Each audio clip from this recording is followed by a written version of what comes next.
right, well, it says I'm live. So, so welcome to Virtual Collage Jam for Monday, June 22nd, 2022. And our topic today is balance, or our optional theme. And welcome back, everybody. I'm glad to be back with you. It's been, I won't lie, it's been a hell of a spring. And as many of you know, Kim is battling breast cancer right now and is recovering from her surgery, which was a little over 2 weeks ago. First week was good, relatively. First week of recovery, and second week has been very much not so. She sends her love to everyone, and she obviously won't be joining me, so I'll be flying solo today. I have just been with her to make sure she's reasonably comfortable, which she is for the moment. And yeah, so I'm just gonna move ahead and do a little collage jamming with you guys in between looking after her. So I picked balance because I thought there's a dream right now. My life is very much not balanced.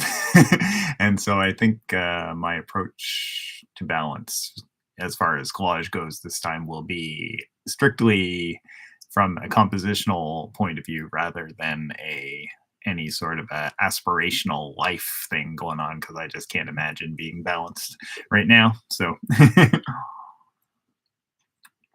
so I am going to play with some balance things, and balance is always a good thing to be playing with compositionally, whether it's horizontally or vertically.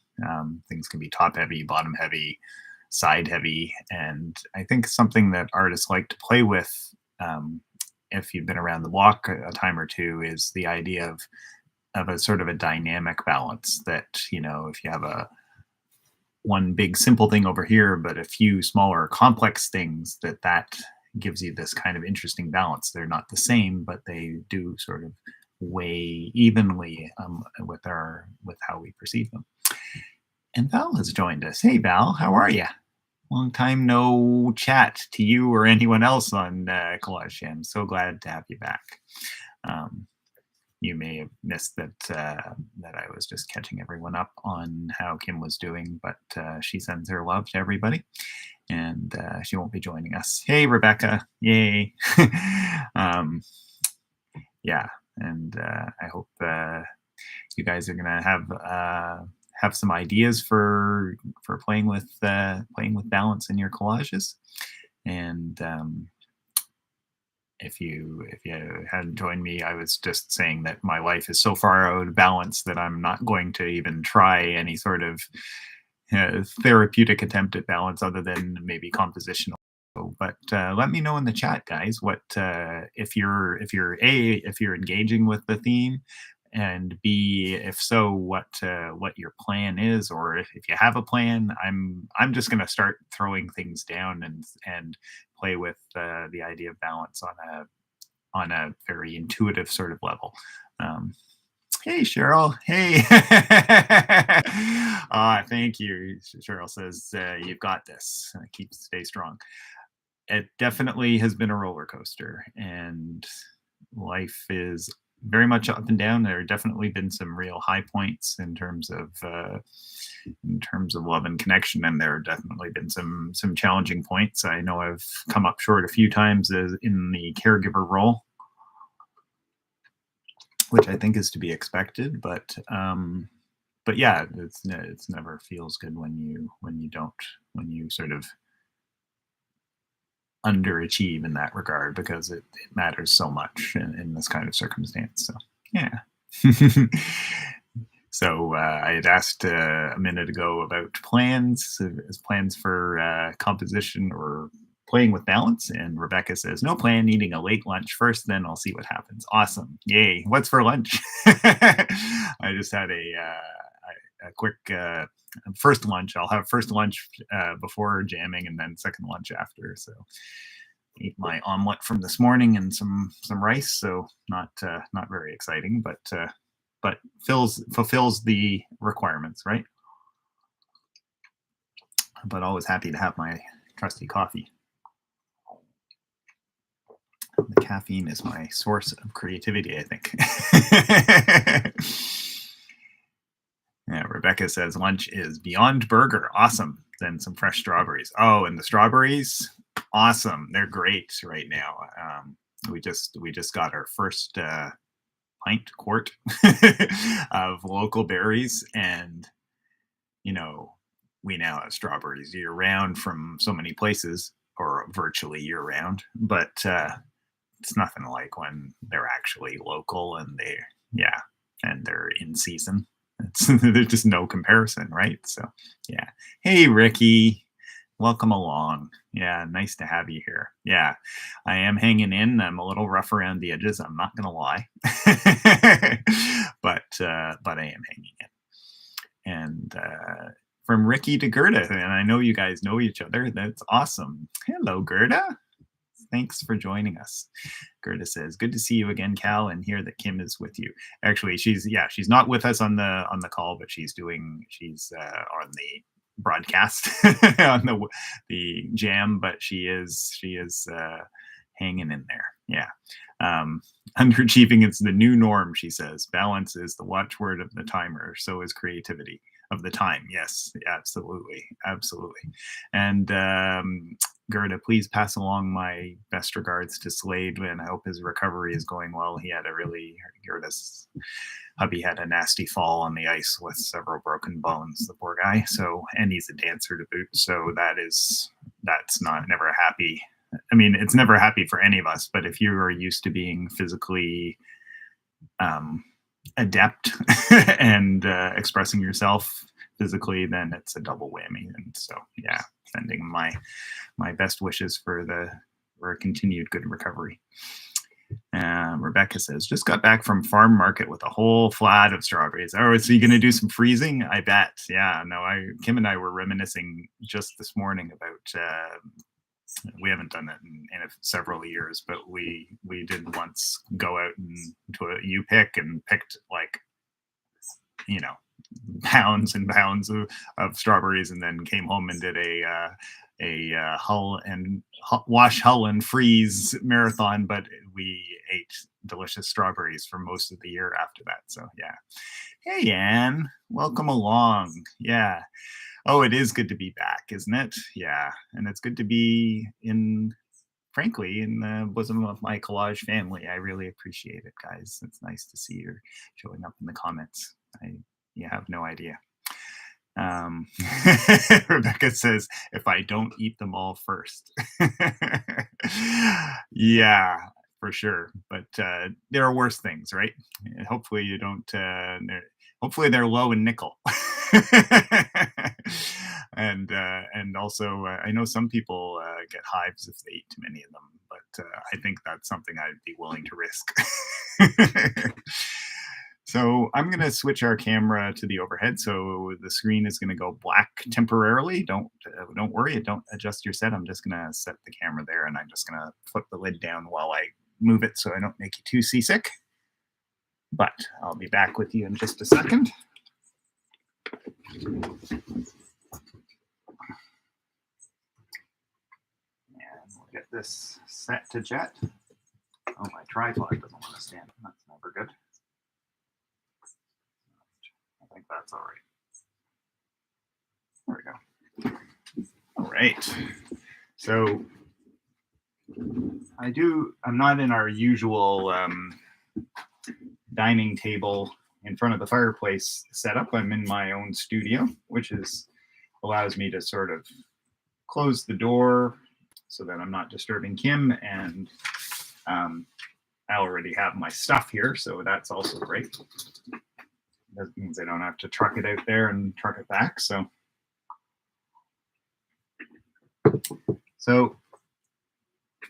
not surprisingly, I haven't done a lot of planning. Oftentimes with my collage jams, I will I'll do a little sketching and I'll do a little thinking ahead of time, and not so much this time. So I'm just going to start.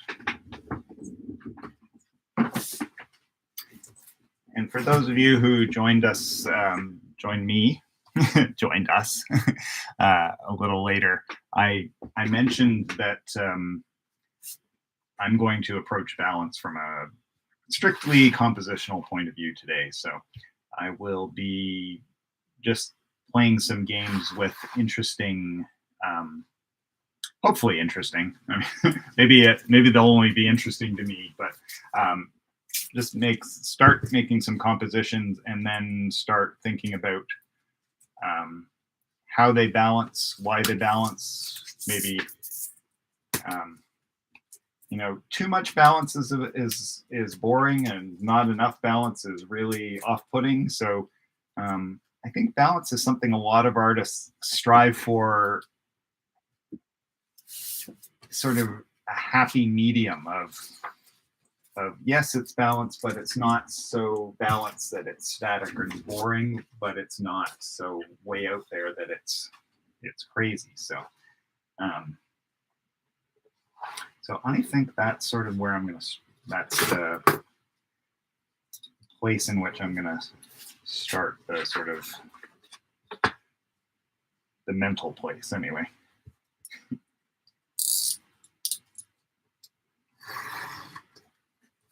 I was just thinking a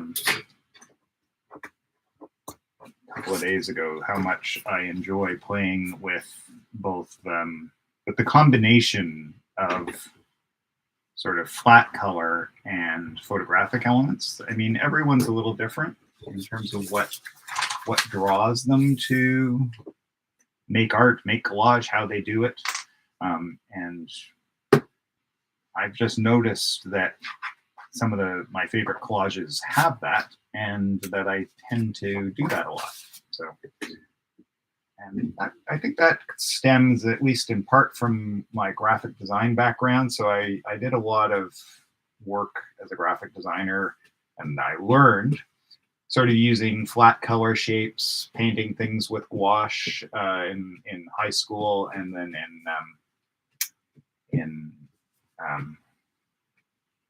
at Ontario College of Art as well. And I think that's where sort of the flat color, because a lot of simplified graphics for when I went to school, it was all about print. There was no internet, so it was a simple thing to do, relatively, for a printer to print a flat area of color. It was probably the least expensive thing to do, whereas to print photographs required them to be separated into however many colors you were printing with. And that was an additional process. So photographs were used judiciously, especially other than black and white.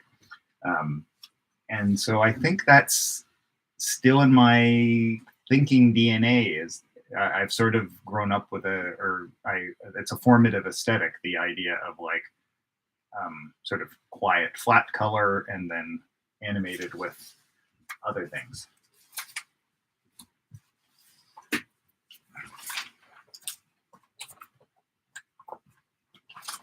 I never really realized that. Tim and I often talk about the fact that when we're teaching, or when we're doing one of our live events like this, and we start talking about things, we often have little aha moments and realize things. And that was just something that I hadn't quite realized before, but it kind of makes sense. So I'm going to be going back and forth between working here and then going over there to check comments. So if you comment and I don't reply right away, please don't dismay. I will catch up. For instance, I haven't checked in the last few minutes, and I will go do that in a minute or two. So, meanwhile, for those of you who have joined us since my initial preamble, please let us know. A couple of the first joiners have already told me, but what is your approach to balance going to be, or are you, if you are working with a prompt? Of course, the prompts are always optional. If the prompt doesn't work for you, don't feel any need to stick with it. I know a bunch of you guys have been playing with the Paris Collage Collective prompts, which are visual prompts. And I definitely want to use some visual prompts as well in future. And I know we have. For some reason, I've just stuck with words for the most part, not entirely, but I guess I kind of feel that it's more open-ended. But that cuts both ways, doesn't it? Because of course,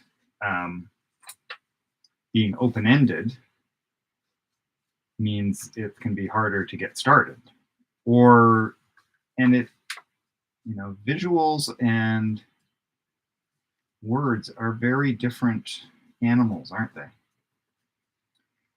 I love them both dearly, and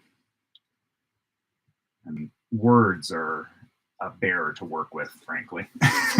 I always despair when I have to write, except when it really works, and occasionally it really does, right? So, and then I feel like, oh, I love words. But then, yeah, lots of times not so much.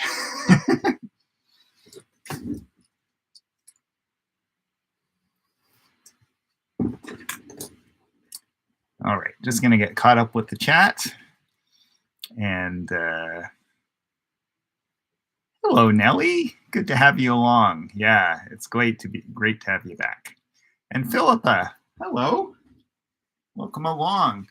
It is good to be back, and I'm sorry that it has been the spring that it has.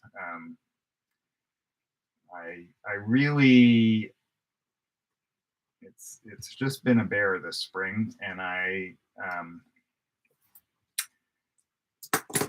contemplated just stopping it and just picking up in the fall, but I couldn't quite bring myself to do that. I thought I'm gonna try and do just a very few, and of course I had to cancel one of them because of course as soon as you schedule something when you've got someone dealing with cancer, then of course you have, I don't think we even had a surgery date at that point. So then we got the surgery date, and then, oh, that's okay, so that doesn't work.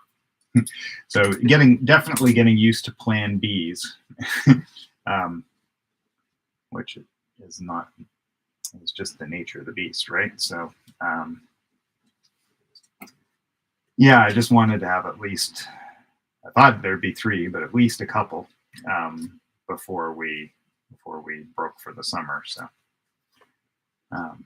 you guys have been so loyal, and I really want to be able to reconnect, spend time. I mean, this whole thing was founded in the pandemic as a reprieve from what was going on, and now it's a reprieve from something else, at least for me. And hopefully for you guys, you don't need the reprieve in quite the same way, but creativity and making our art is a reprieve, isn't it? Even if our life is going really well, it's a little chance to escape and to think creative thoughts and not have day-to-day worries. But if you're going through something difficult, it then becomes, especially for creative people, it becomes a really urgent matter of sort of keeping your sanity, right?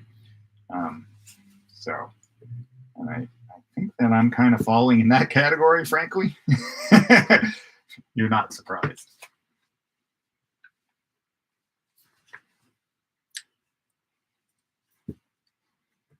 But I have made art through a lot of things.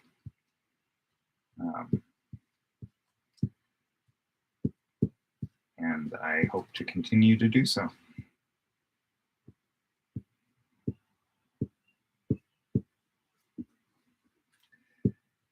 Kim, you will laugh at this, perhaps. I laugh at it because I know it's very in keeping, but Kim was saying to me that she thought today she was going to take photographs of her scar, and she was beating herself up. She was saying, oh, I meant to take pictures of my scar every day so that I had could see its progress, and so that I could also use it in my art. And it's like, that's my Kim, always looking for the artistic option or angle. And it put me in mind of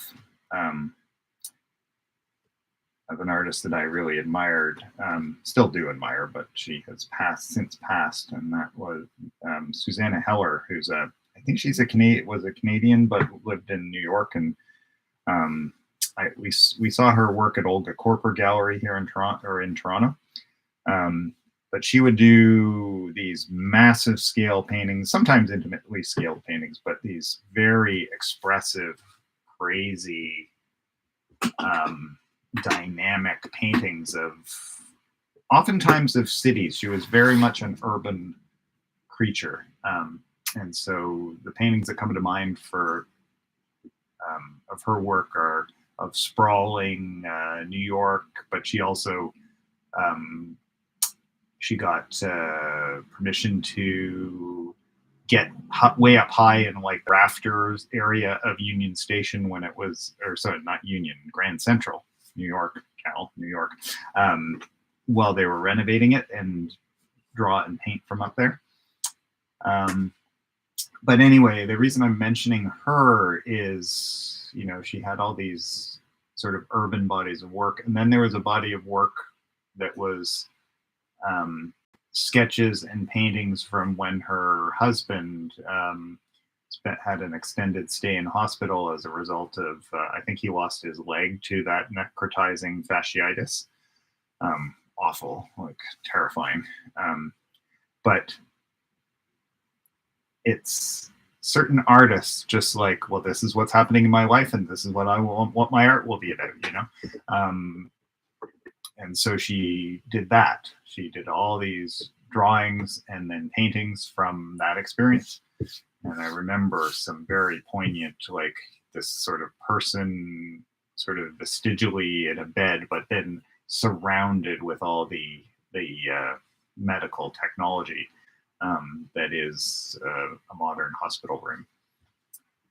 She also did a whole bunch of work around 9/11, because she actually had a studio up until like a year or two before 9/11 in like one of the high floors of the World Trade Center, so that she could look out on the city and on the river and on the surrounding boroughs. And then she gave up that studio, and then for, you know, a couple of years later, 9/11 happened, and she was again like, she had to be down there as a pedestrian, like getting as close as possible, sketching, drawing. She said, I'm a New Yorker, this is a big part of what's happening, and I have to process it by making art about it, which she did. She made pictures of the all around, based around 9/11 too. So yeah. I'm just going to check in with the chat, guys. Anne says, thanks for offering such an open-ended prompt. Still haven't completely decided on an interpretation, but know my cut images will be happy. Awesome. Yeah, it is a pretty open-ended prompt, so have fun with that. And yeah, if things are happy, that is awesome. Philippa says she has a question. She's working on a lot lately with magazine photos of faces. I tried to distress them in some way, but I'm not sure about the copyright issues. You know, and I'm not positive about the copyright issues either. I'll tell you a couple of things that might help you with that, Philippa. Generally speaking, my rule of thumb is to change things that I find, like, if I were to use this face from the cover of the magazine, I would try to at least put it in a very different context by what I put around it. And I'm increasingly finding that I want to interfere with the face enough that it's more about what I've done to the face than I'm using the face. I know, for instance, John Stezaker is a pretty famous collage artist, and he will like pair different sides of a face together to get the interesting juxtapositions, but it also gets around the fact that it's not just a picture of that one person. Something that I posted recently and have been playing with more recently is sort of creating composite faces out of different features found from different places, and that I find very interesting and captivating. Another thing I'll tell you is, you guys probably know that I'm working on taking much too long, and this spring hasn't helped. I'm working on collages for a book of poetry. And so one of the things that the editors, or the publisher of the book, because there is a publisher lined up, and when they heard I was doing collage illustrations, they said, just make sure you don't use any recognizable faces. And I said, even if they're like taken from Pixabay and they're like copyright free, and the photographers put them up with no copyright attribution needed, and they said, yeah, just no faces. They're obviously taking a more careful approach to that, and at first that really worried me and annoyed me, because I thought I have been using full faces in a fair number of my collage pieces. But then it made me start thinking about it and start being more creative. And I think anytime you have sort of a limitation slapped on you, first, of course, you sort of like wrestle with it, against it. But the limitation has forced me to be more creative in terms of like, oh, well, okay, does it need a face? Or can I make it a composite face using more than one image, so that it's not, oh, that eye is definitely from a face, or that cheek is from a face, but it's not necessary, it won't be recognizably that person. So yeah, so there's for what it's worth, that's a few thoughts. And it's funny that you mentioned that, because here I was working with a magazine face, and I just thought, I'm gonna like put some horizontal folds across it. That may still not be enough for me. I might put something else in front of it, but you can sort of see that I'm already, even before we had this discussion, that's a thought I definitely have. So, so Philip also asks how Kim is doing. Is she having chemo? So Kim has had her surgery a little over 2 weeks ago, and is recovering from that. She had a full mastectomy rather than a lumpectomy, in the hopes that would like clear everything. Of course, they have to test the tissues, and there was some cancer in this, I think, the sentinel nodes, which are in the breast. So they're just hoping that it hasn't spread to any of the other lymph nodes. So we're going to find out, I think, next week how much more is necessary. I think at the very minimum will be needed. She'll need hormone therapy, but the hope is, and what Kim was hoping, and we're all hoping, is that by going bigger with the surgery, that she will not require either chemo or radiation. But that remains to be confirmed. So any prayers, thoughts, good well wishes as far as not needing that would be awesome. Hey, Annie, I see your comment here. Good. So yeah, school is out and you can join live again. That's awesome. It took her a while to remember her password. I can't. I've forgotten a lot of passwords. I'm the worst. Yeah. So I feel your pain, but it's really great to have you back, Annie. Thank you. Welcome back. And Ricky says, I just found a book, Body and Soul, The Courage and Beauty of Breast Cancer Survivors. It's a photo book and it's beautifully done. Oh, I'm going to jot that down. Thank you.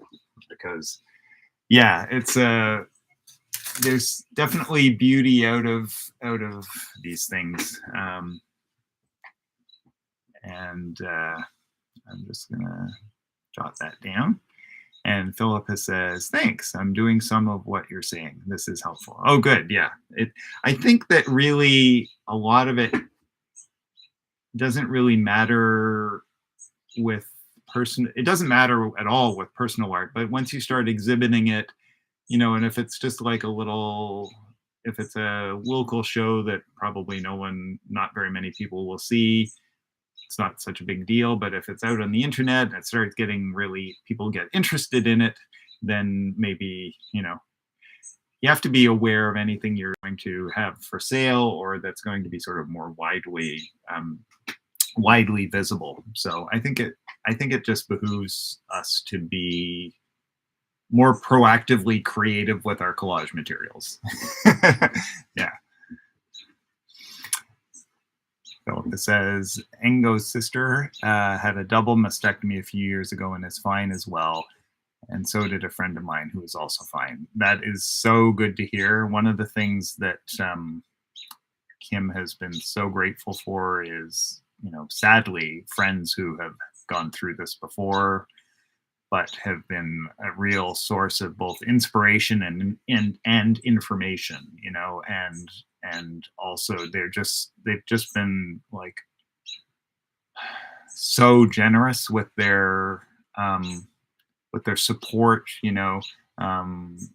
She has a friend in Grand Prairie who we have a friend in Grand Prairie who we met at a creative residency 10, 12 years ago now, who's now had both breasts removed from cancer and had a lot of just horror, frankly.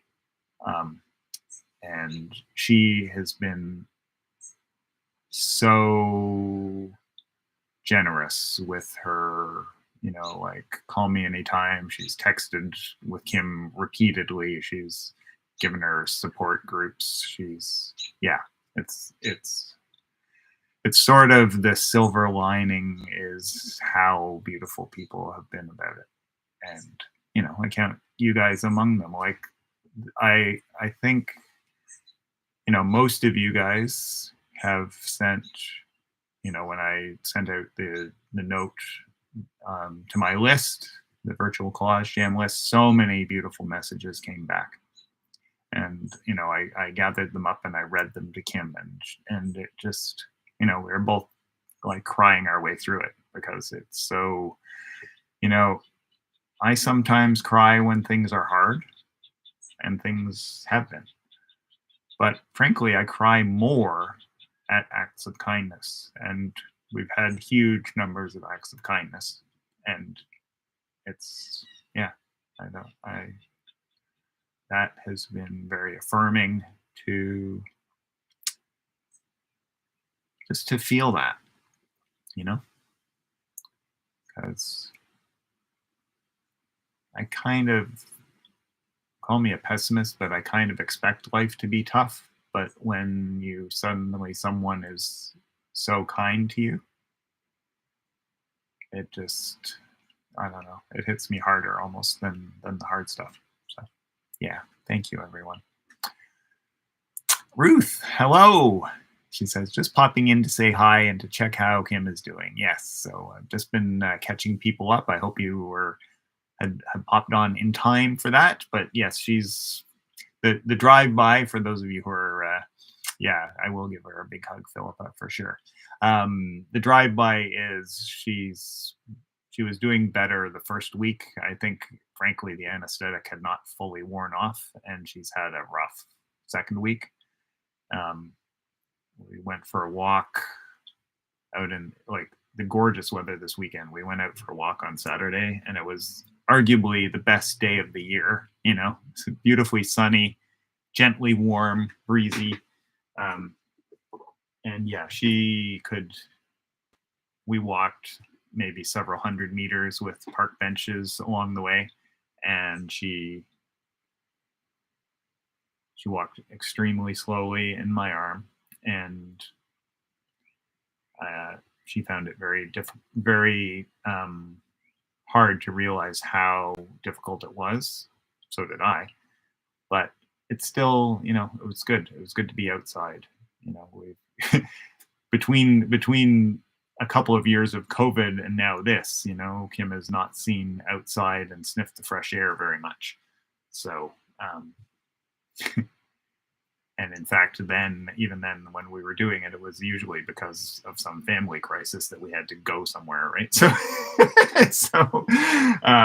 so there have been relatively few opportunities to go out for healing purposes, and so while there were difficult aspects, it definitely was good to be out for that.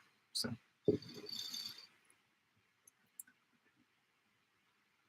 You're going to make me cry, Ruth. She says, you guys deserve kindness. You're both so very generous with your time, and you have given us during COVID to us artsy people. That is,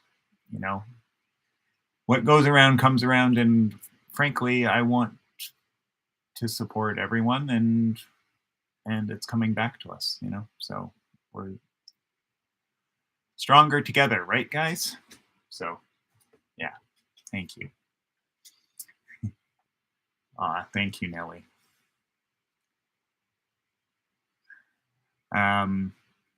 We feel so blessed, Ricky. I'm very blessed to have Kim. She's very blessed. I don't even know that she's very blessed to have me. I was going to say that. I feel more the other way, obviously. I think that I'm more trouble than I'm worth sometimes, but that's very kind of you to say. Ruth says, yes, second week is worse after surgery. Yeah, best medicine is sleep, and for sure. And so she had a really good long sleep last night and is feeling a little better this morning. Yeah, the body needs to sort of restore equilibrium. Rest is good, but sleep is the ultimate. Yeah.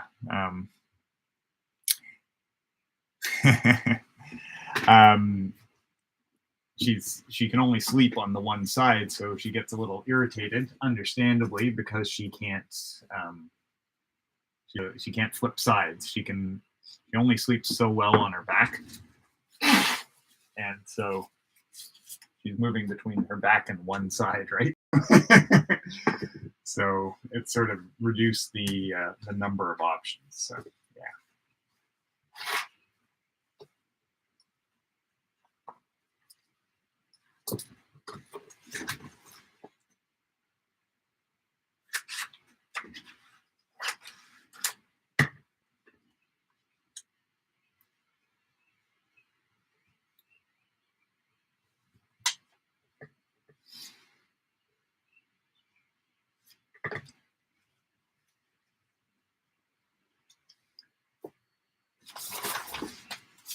So I hope you'll forgive me, guys, but I have the feeling that balance is only going to be like a I think it's only going to be sort of what's the word, incidental. It's not really going to be a central thing. I will do my best to keep it in the back of my mind, but it may not be foregrounded, as they say in art speak, to quite the same degree that maybe it should be. So I think what I'm going to do, just because balance, just to try and keep some aspect of balance, is I'm going to like pile up a fair bit of stuff on the one side and then see what goes over here to create balance. And hopefully it'll be of some interest. Who knows?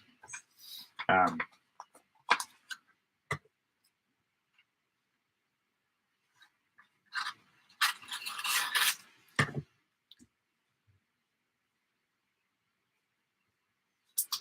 like that star, though. So I don't want to use that necessarily. It's kind of fun. Maybe I'll do that.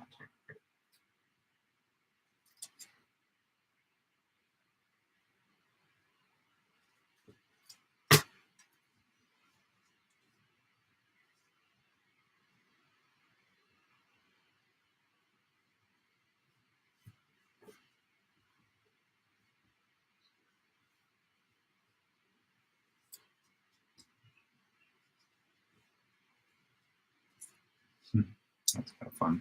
Not what I intended at all, but again, there's another one of Collage's great strengths. Is I start off thinking, oh, something kind of like this, and then I just like on a whim put it up there and think, oh, that's kind of interesting with the sort of barky part of this palm sort of intersecting with the hair. So I think that's actually where it's going to go.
That's kind of fun.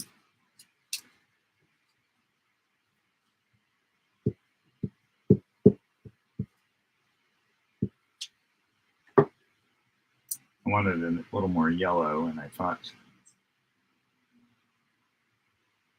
just use another one of the words from the same cover because they're using the same yellow on the cover. And I just thought I saw the sort of horizontals. Well, they're horizontals now of the H and the I that I've cut, and they just seem to go along with the horizontal folds that I put in the face. So, for what it's worth, that's what I'm doing. I'm going with it. That's kind of fun. I like that. I was looking for the next piece, and this was just sitting there, and I thought, oh, it's white. What's on the other side? And then it's the reprise of the E. So I thought, oh, maybe it'll sort of have an interrupted E with sort of her distressed face in between it. What do you think, Philippa? Do you think this will this will constitute enough interference that I won't have any copyright issues? I think I'm getting to that point now. So I think I'm probably safe.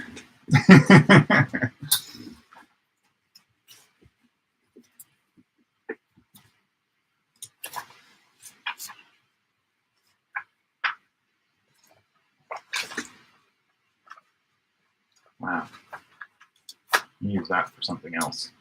I don't know what, but I'm going to be using it. That's pretty great.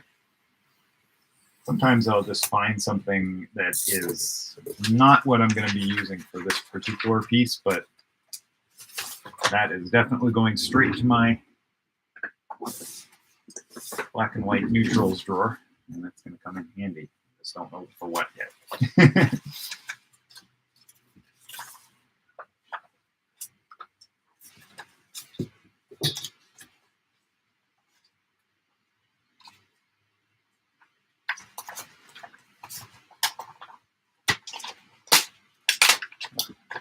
Things that pack into magazines. Well, I shouldn't complain.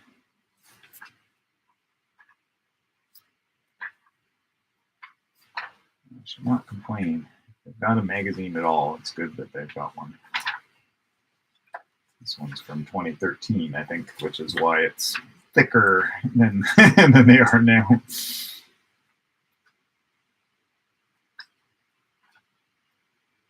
Someone who grew up, well, maybe not in my early years, but in my early adult years, magazines were my ticket to my adult enthusiasms and education, and yeah, and also design training, like looking at magazines and how they're put together and the design work. That's It's sad. It's sad that they're so such an endangered species now.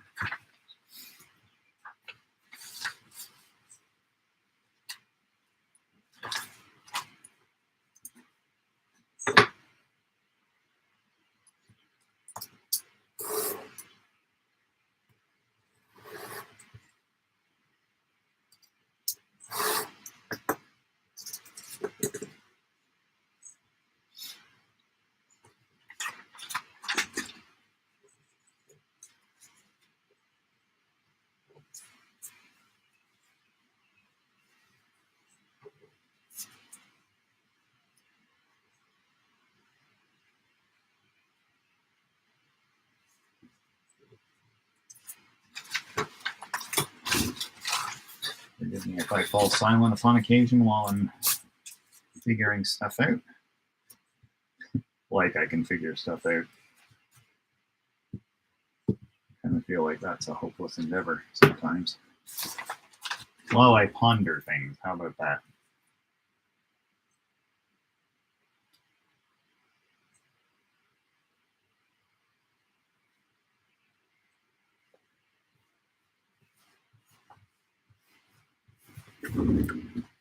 Right.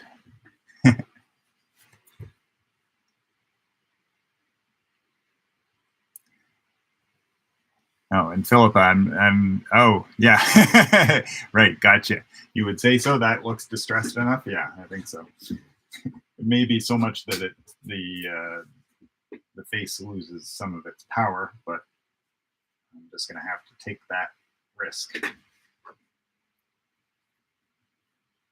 And you could definitely create a face that was more obviously a face and relied more on the faceness of itself by combining features from more than one place, and still be safe and still have the power that so many of us are drawn to of faces.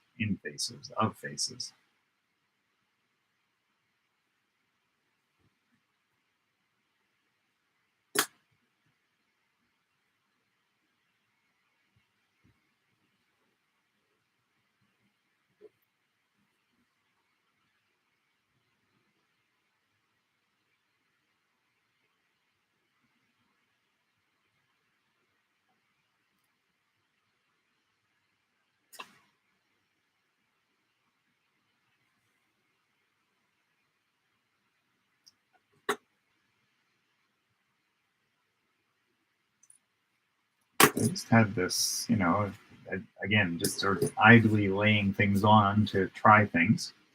And I just picked up this scrap, which is another sort of shard from cutting this one, and flipped it over and saw this sort of somewhat rounded shape. And I started laying it on and thought, oh, look, that kind of can be sort of an implied jawline, chin line to this face that sort of completes after a gap. And I thought, yeah, okay, I'm going to do that. It isn't a face piece, but it can perform a face role. And being on a shard, that seems to be kind of the thing that I'm doing right now for whatever reason with this collage. So put it a little higher. Like that.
So I was playing with this piece of the negative from when I first cut her out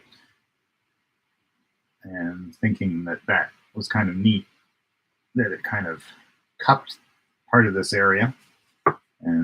But I was thinking that this white divided it too much in half.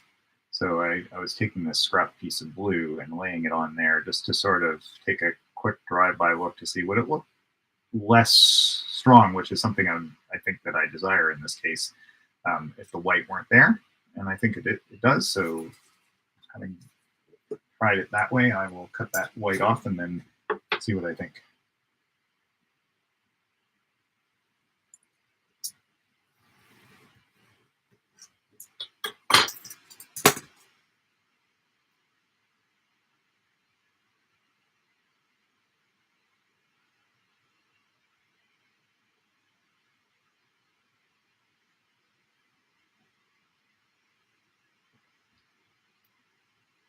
There's something about the fact that this is so jagged and broken up and changing directions that something that has a call and response with this original piece because it's a negative, but it has this sort of right angle is kind of, I don't know, it's grounding it a little bit, and it's also having dialogue with it, and it also has dialogue with the sort of shardy bit. So good enough, right? It's just a collage. If I mess it up, no one dies.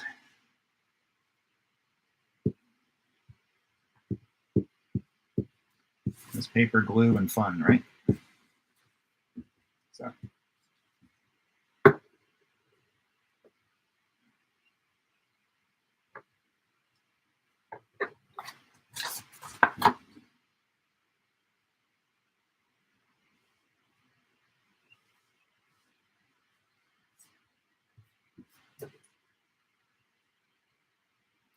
I'll check in on comments in a minute. Hope you're having fun with your balancing acts.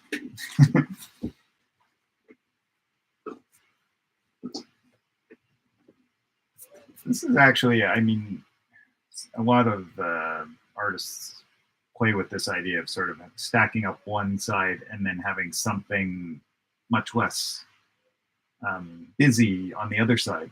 And I always find that like my eye is so busy over here, it's sort of overwhelmed over here, and that this something with sort of simple clarity often punches more strongly just because it's got some breathing room around it. So like, despite how active that is, that this almost gets my attention first, maybe not first, but it definitely holds its own on that side.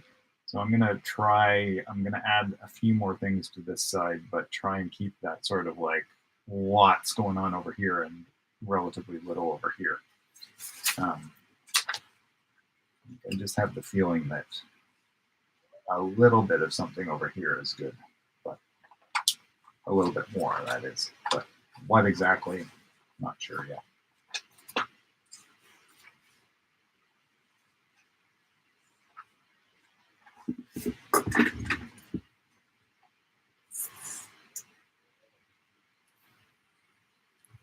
I don't know if you guys can hear, but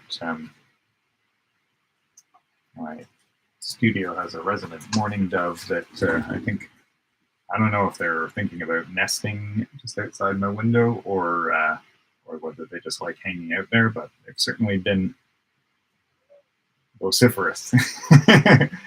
It's kind of this nice cooing, which it's such a unusual call, right? Like it doesn't have the sort of keening effects that so many bird calls do.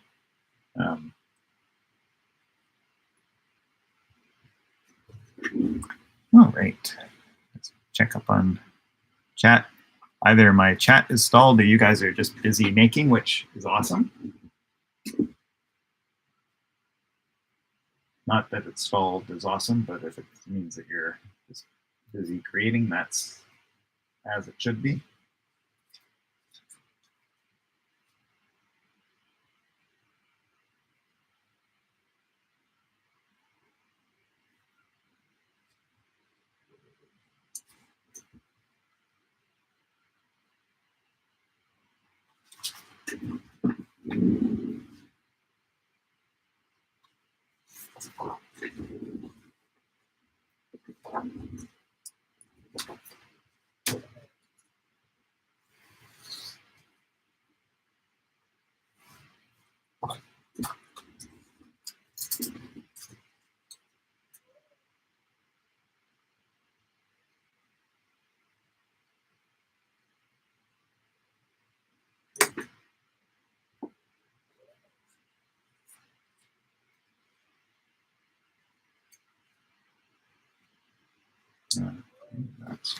That's what it needs. A little more reassertion of blue over here.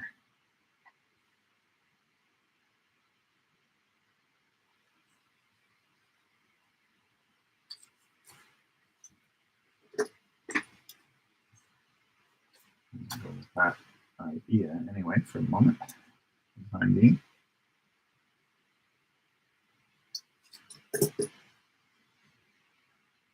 Let's see my tick mark. Okay, I can see it. Just have to see if I can find my scissors under all this.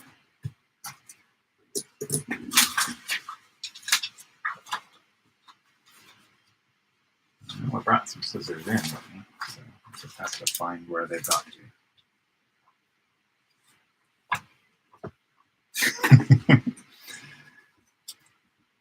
I don't even have that big a collage mess going on right now, and I'm having trouble finding scissors. That's pretty funny. I really am. The eyesight's starting to fail these days, guys. Be a little more clear about my marks.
So I'm just checking in on your comments, guys. Sorry if it's been a few minutes. Nellie says, balancing little pieces is hard. I can see now why you put the blue piece first. It's a solid base on which one can work. Yeah, you know, it's kind of like an underpainting. It helps get away from that that sort of blank canvas, or blank, in this case, piece of paper thing. And it had like a torn edge, so that just gives me something to play off of. And I definitely do it for that reason that you mentioned, is just like, you know, whatever else happens, this is down already. It kind of defines the sort of parameters of the piece. It's just like painting your canvas a solid color or an activated ground or something. Yeah, for sure. And Cheryl says, trying something opposite to what you're doing. I have a very busy background. Roll off paint from doing jelly prints. Awesome, yeah. Then cutting out geometric forms in solid colors from old paintings. Cool. And so then you'll probably have a lot of like shape and texture. So you may want to like have something that comes in that calms it down a little bit, depending on how active your jelly prints and your existing paintings. But yeah, so I started with the sort of plain clean, and then I started activating it. You're starting more active and then seeing how things go from there. That's cool. Tango says, hello, everyone. Does anyone have a brand of scissors easy on the thumb? My thumb is very sore these days. Oh, I'm sorry to hear it. I know that like these are just, I don't even know what these are. I think they're probably just like a Staples brand or something, although they don't have Staples branding on them. They might even be dollar store ones. But I know Fiskars often has the, you can buy them left and right-handed, depending on what you are. So it's actually molded to have to accommodate the fact that the thumb goes through at an angle. So it actually, the handle accommodates that.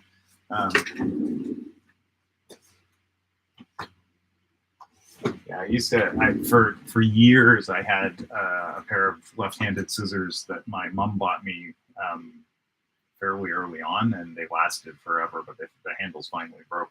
But yeah, they had that because I'm left-handed. I was always, my hand was like stuck in this, and it really hurt when I was using right-handed scissors.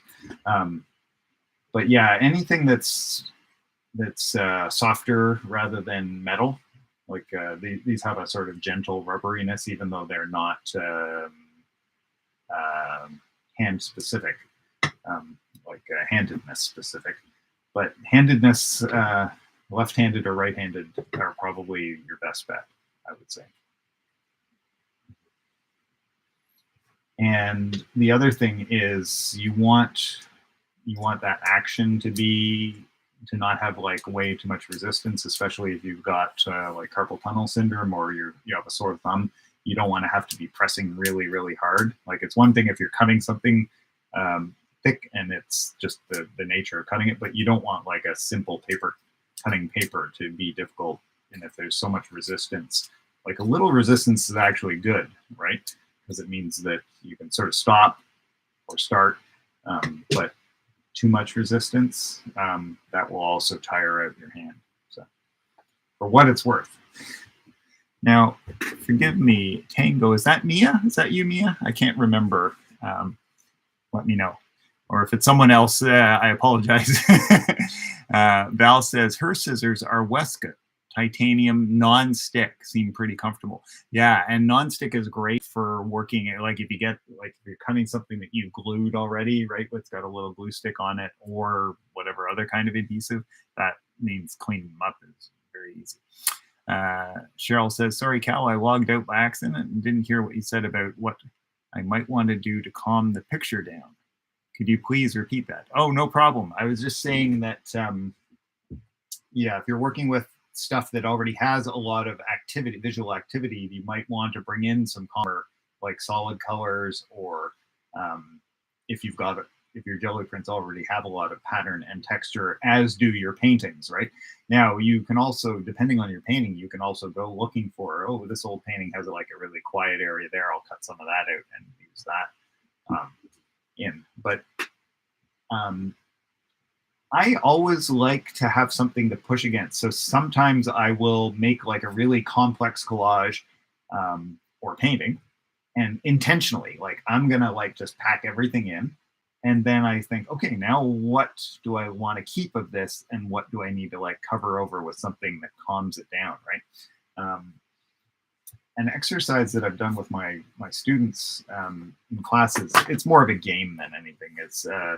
But games creativity and play are very much in the same part of the brain. So if it feels like play, it's a good creative thing to be doing, I think, usually. But this idea of everyone would start a collage and they'd have 5 minutes, and like you had to at least get something glued down, and then you pass it along to the next person and they have 5 minutes to add a couple of things to it, and then they pass it along to the next person. And after it's gone around to maybe 6 or 7 different people, they're often like really packed. And so something I'll say to the people who have it last or second last is I say, okay, you have some of the final say on like, what does this collage need? Does it need anything more, or does it need some editing, right? And so, for instance, this area is arguably too busy. I'm not sure that it is, but if I were in the position of this and thinking it needed editing, right?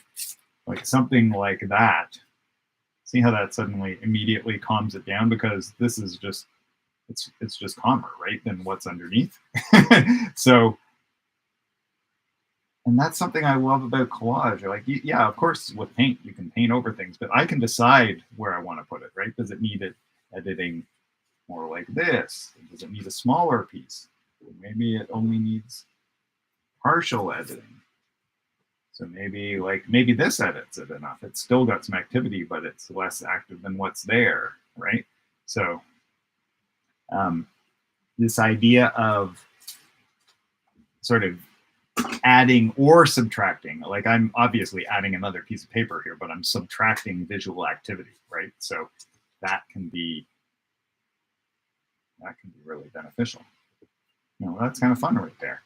You never know, I might end up doing something like that. It kind of helps get this convergence, which is kind of fun. So these sort of lead down to this corner, but this sort of pulled me back up. So that's kind of fun.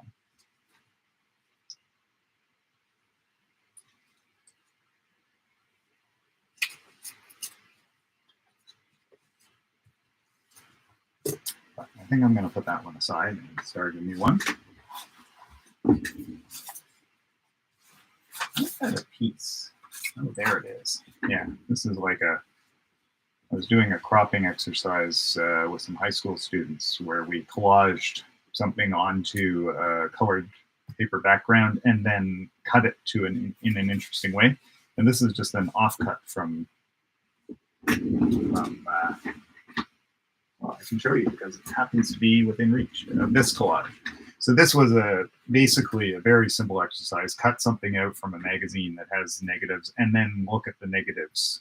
And when you paste them on a single sheet of paper, again, there's my patented flat color, right? This time mauve. It was to help students become more aware of negative shapes in a composition, right? So I had this figure pasted in the center, but then by cropping it off center, it allows me to like have really big negatives, some small ones, some medium-sized ones. But anyway, that's the crop off. And I remember looking at that thinking, oh, I could use that. So,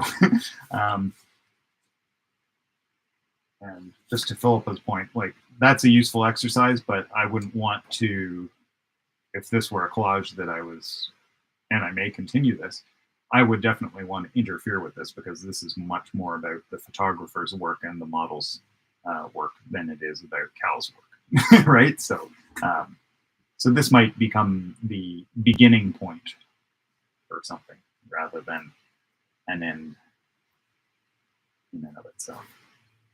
But yeah, this piece, I just thought, oh, there's something to that. So I'm gonna play with that, I think.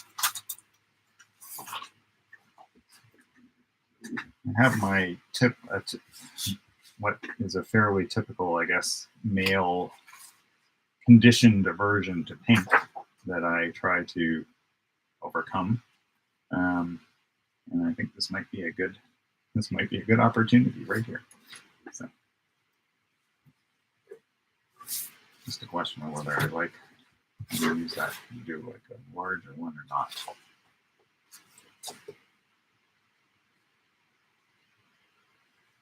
You know what? I kind of like it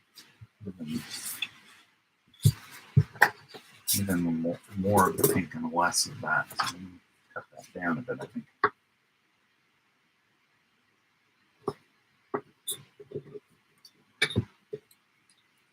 I think it never hurts to sort of be aware of your biases and to try to transcend them when you can.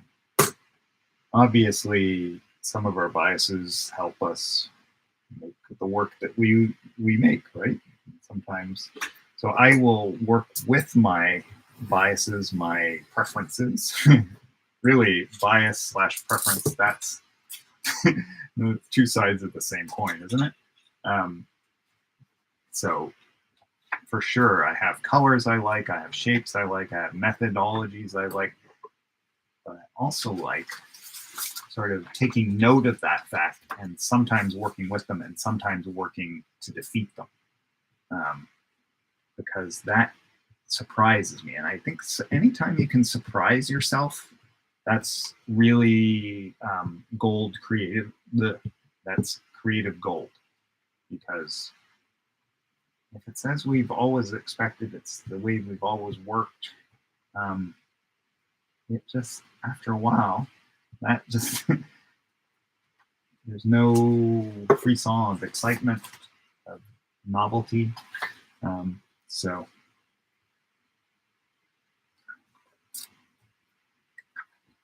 is annoying. I want to be able to like run two sheets off. Am I? That's oh, okay. I see. All right. Sorry, I'm talking to myself because I was trying to figure out. I wanted to lay this right into the corner, and yet it looked like two sheets. It's because it's sort of been creased on the side, so it actually looks, even though it's one sheet, it looks like more than one. So what I'm going to do is I'll just retrofit, cut off some of this, just a hair's breadth, so that it's the way I want it. Retrofit some tidiness to this.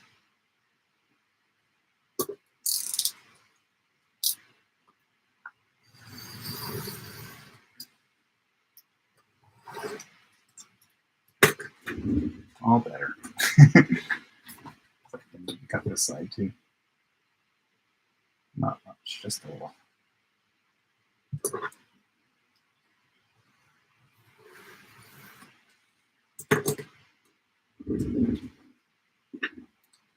All right. Pink, it's your time to shine.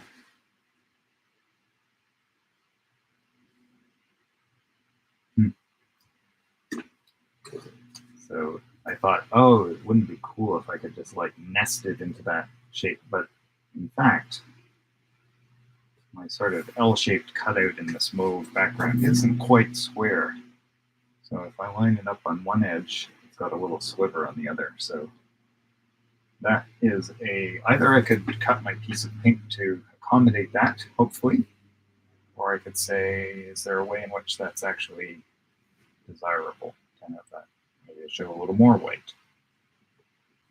Don't know. I don't know which is white. Sorry. So if I cut that a bit more at an angle, and then I show sliver.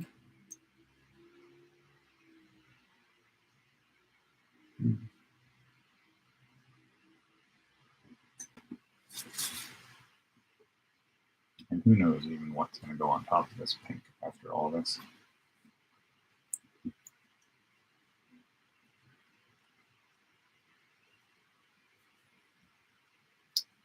Who knows? Actually, you know what? It's not showing much of that. Yeah, so I'm going to glue that in, and then I'm going to trim. All right, I know what I was thinking. Okay. It must be really kind of annoying to hear me babble to myself. I'm sorry. Hopefully it's not too bad.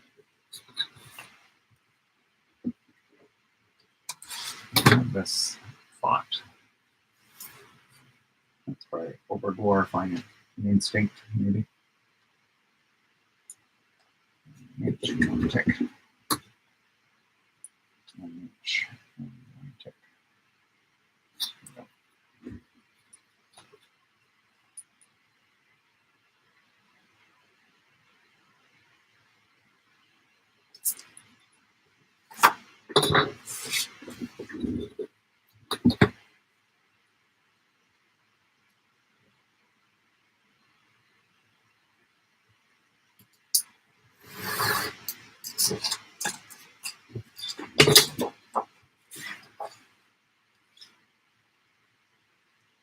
That would be kind of fun if where the pink and mauve hit the corner, then it's another right angle cut. And so same thing from this bottom corner.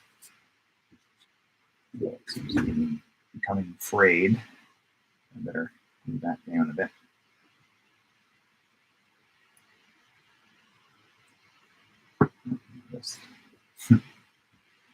It's so loose, in fact, that it just came off in my hand. So time to do a little repair.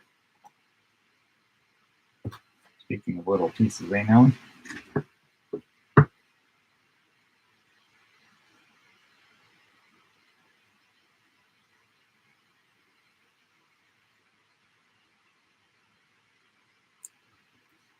All right.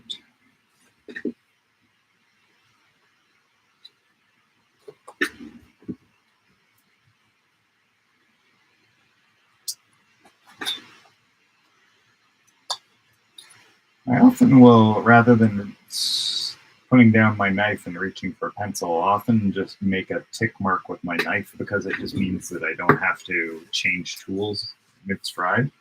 And then you're going to cut it anyway because you're going to cut it along that line to that tick. So I'm going to one tick.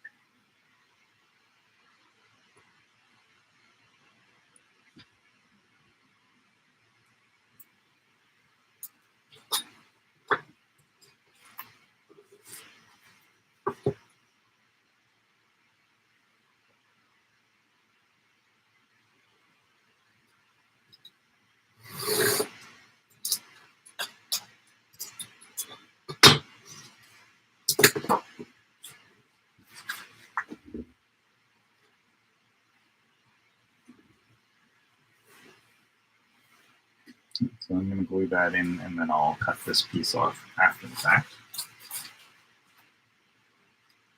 I don't even know what the heck I'm doing. Anyone else feel like that sometimes? I think most artists do. In fact, I remember encouraging people in my class when they said that, saying, "That's perfect. You don't know what you're doing. Anything's possible." But it is, you know, the world expects us to know what we're doing. And frankly, creativity is better often when you have leeway. You may know some of what you're doing, but you don't know it all, because that sort of dance between planning and being open to possible improvements or changes or serendipity, I think, is where the magic happens.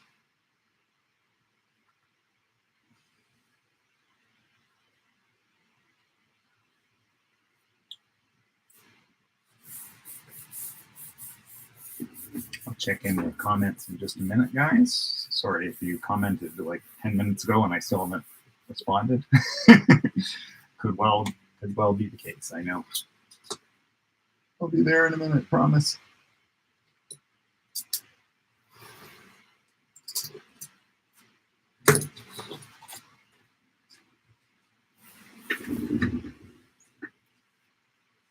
I don't know why, but that makes me happy. I think it's just that it seems kind of absurd, which I like. Right.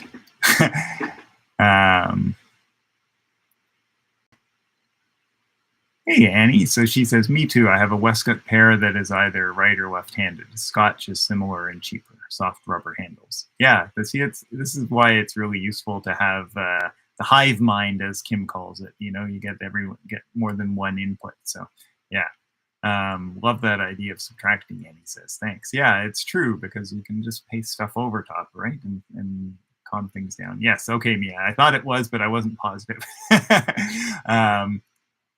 The resistance on existing scissors is problem. Yes, exactly. Just oiled them and loosened them a bit. Yes, that's great. And yeah, getting people's input is awesome. Yes, Kim is resting. I will give her your big warm hug for sure. Yeah, absolutely. And I will tell her that she's loved. Thank you so much. Yeah, no, she'll be really glad to hear that. I'll definitely pass along from everyone else too. She says, I like it when I can escape into that creative free space. You're right, Cal, and that is when the magic happens. Thank you for your creative, inspiring suggestions. Well, I'm glad that they are. Life is too short. So much else of it requires certainty and planning and commitment and has big consequences, right? And so I think art is really great because it needn't have any of those things. It gives us a reprieve from those heavinesses. Of course, there are times when your art is heavy as well. There are big decisions, but it's really great if you can not, even if you're working on large scale work that has, that costs a fair bit of money and has ramifications, and your career has reached that point. If you can still do that with the sense that you play and possibility that you bring to something like we're doing here, where it's just some inexpensive materials and having fun, then you're really in the sweet spot. One of my favorite musicians is Jack White, formerly at the White Stripes, and there was this, I think the song was Less Than a Minute, which I love. I love something that's that short and simple, and it was called Little Room. It was on White Blood Cells, I think. Don't hold me to that. And basically the sentiment of it is that, and I'm going to paraphrase the lyrics because I can't remember them, but it's like, when you're in your little room and you're working on something good, but if it's really good, you're going to need a bigger room. And when you're in that bigger room, you might not know what to do. You might have to think of how you got started working in your little room. And it's that idea that creativity is the same whether it's this or it's a museum show, right? Or a huge production of whatever kind, right? A massive installation, a concert for thousands of people or whatever, versus a cafe or playing on the street corner. There's a lot that stays the same. It's just the consequences or the that sort of up, but you have to sort of keep the simple beauty of this when you go to that bigger thing. And that is, I think, where lots of people, including myself, have fallen down. Not that I've had any massive concerts or any massive shows, but definitely when it matters more, quote unquote, angst kicks in, so you have to watch it. Okay, so I kind of like these corners white, actually.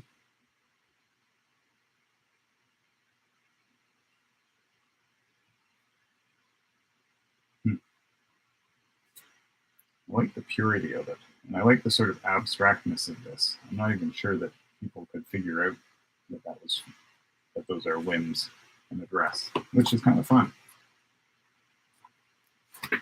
Part of me wants to like reach to some of this to have like a call and response with it, except like just a small amount.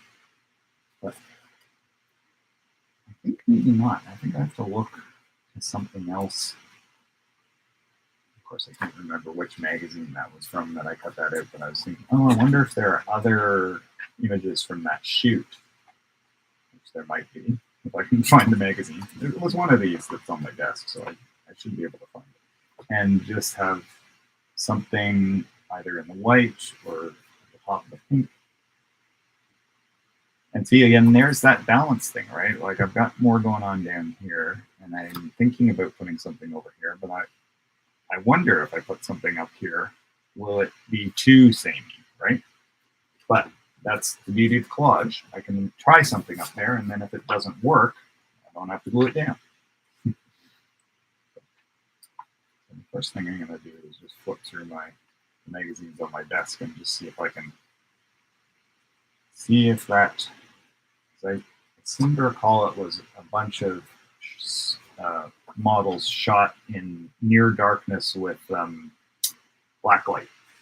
So maybe if it was from one of these magazines. I think these magazines are still left over from when I was doing those collages. So.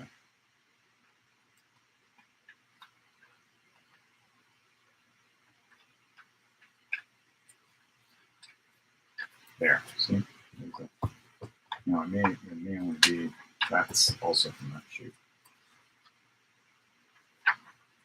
Oh, difficult calls though, because I had this magazine for quite a while and I love this image of these shoes and tights. But there are two of them, so but maybe I can afford to lose one of them.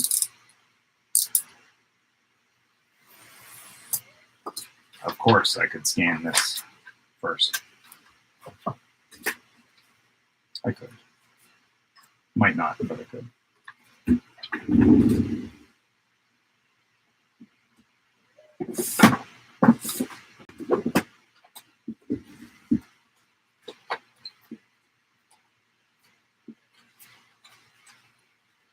Ah, I wasn't sure whether I did, but I also have, sometimes the magic works, guys. It works. I have some of the negatives left over that I tucked in my blue drawer. I'm excited about that for a couple of reasons. Look at that. Like, that's pretty cool right there. Sometimes I can compose better by not thinking. Oftentimes, actually.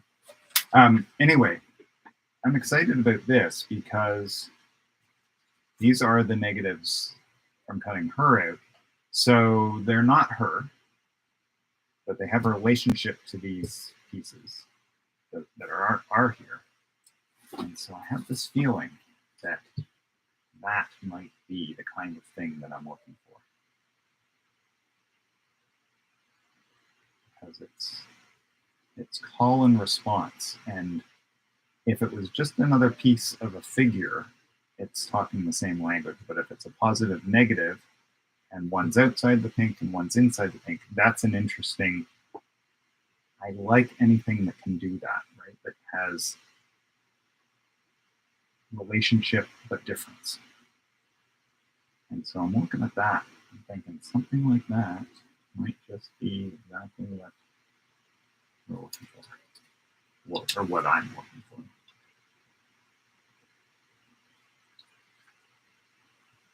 Yeah, see, there's the piece that was there. So for instance,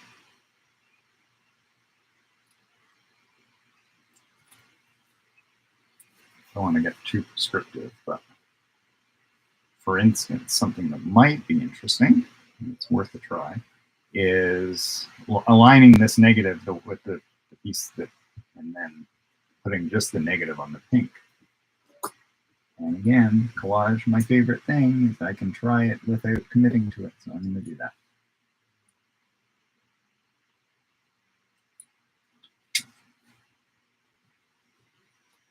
This piece has the face profile, really kind of fun and important, so I'm definitely not going to lose that one.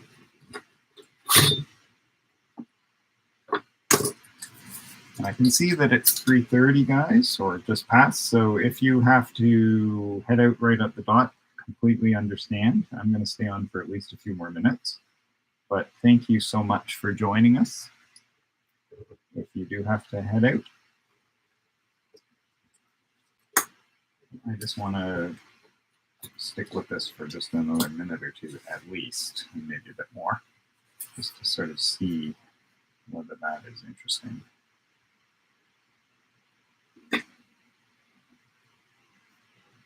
It's sort of tore it because I didn't think I'd be using it as such.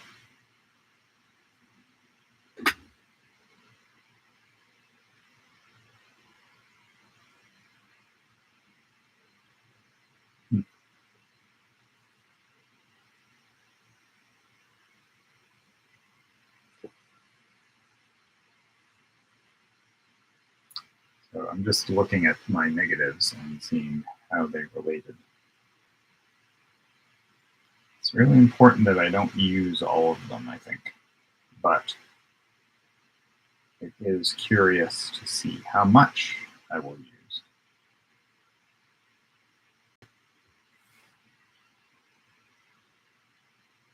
And where.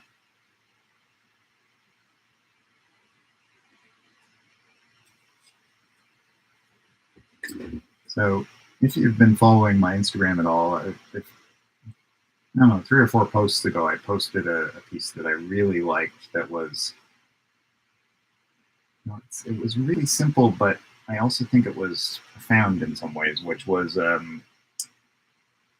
was some woman in a bathing suit posing on the deck of a boat, and I cut her out very carefully and put orange behind so she was no longer there.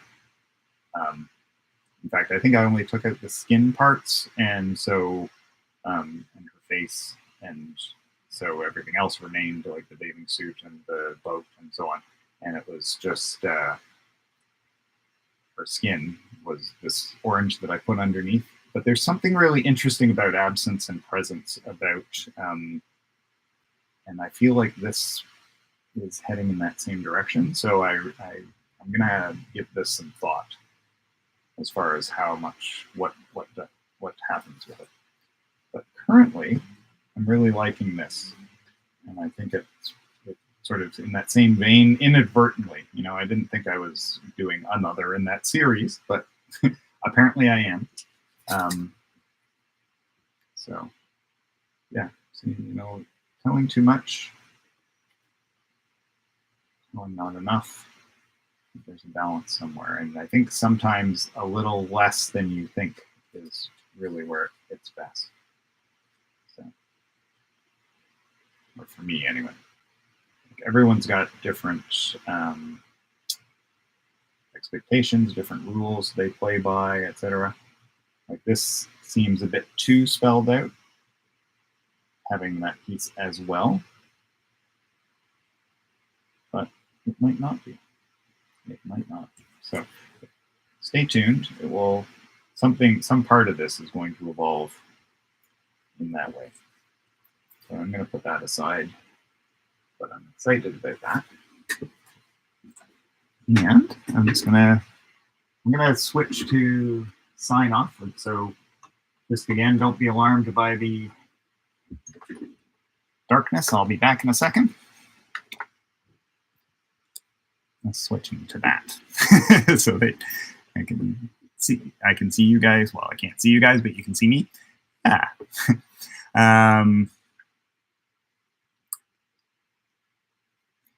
Thank you, Mia. You said I described creativity most eloquently. That's lovely. Thank you. Yeah, and as Rebecca said, you can always scan the other one and flip it digitally. That's a good point, actually, because either they're the same image and they flipped it, or it is 2 shots shot very similarly. Probably is.